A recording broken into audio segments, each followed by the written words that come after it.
So if you're here, you're still trying to figure out if the Canon M50 Mark II is right for you. So about a month ago, I did a video on the 5 reasons why you should buy the Canon M50 Mark II. But today, we're gonna be looking at it at a different perspective.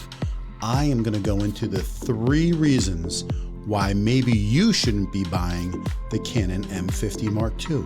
Let's get into this video and find out what's right for you.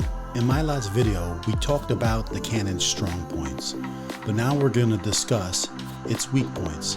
And we're gonna have to make a decision if these weak points are the reason why you should be buying a different camera.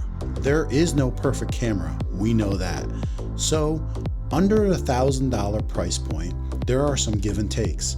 And so we have to see if this fits into your needs or not.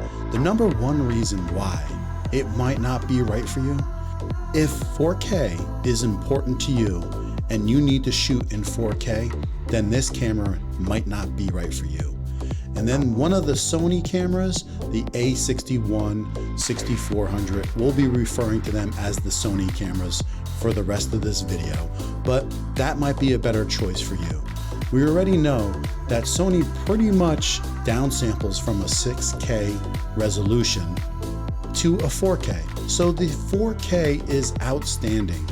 And we also know that the 4K on the Canon is really an upsampled from we're not exactly sure. So the difference in the 4K is like night and day. And if it's essential to you, it's definitely going to be one of the Sony cameras. Along with the big crop that the Canon Mark II gives you, you also lose dual pixel autofocus. And then you have that contrast autofocus in 4K, which at best is unreliable. So knowing that you have great autofocus in 4K pretty much leaves it a no-brainer for the Sony camera. So that brings us to our second reason of why maybe the Canon M50 Mark II is not right for you. Is 120 frames per second or slow motion really important to you and a must-have? Well, it's not what the Canon M50 Mark II has in high definition. It only has it in 720p and the autofocus is not so great. So if you're looking for slow motion, 120 frames per second, then you will be looking for one of the Sony products. 120 frames per second is really great if you want to slow down to 30 frames per second and get a cinematic view or a slow motion or a B-roll.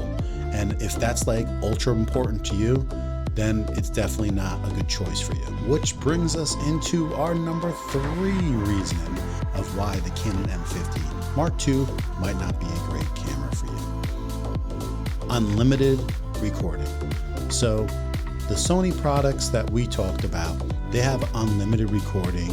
So you can go an hour or an hour and a half straight. And we know that the Canon is going to stop at 29 minutes and 59 seconds because that's where a lot of cameras do stop.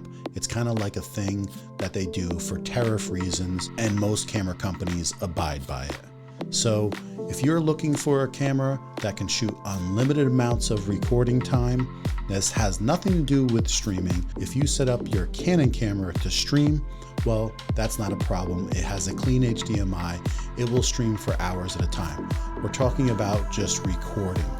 So if this is the case and 30 minutes almost is not the perfect scenario for you, then you have to shut down and restart, and then you will start your recording over. Then this is not the right camera for you. It isn't a problem for me. I have no problem with that. I usually record at most 10 or 15 minutes at a clip. I stream with the camera weekly, so I know that's not a problem in general.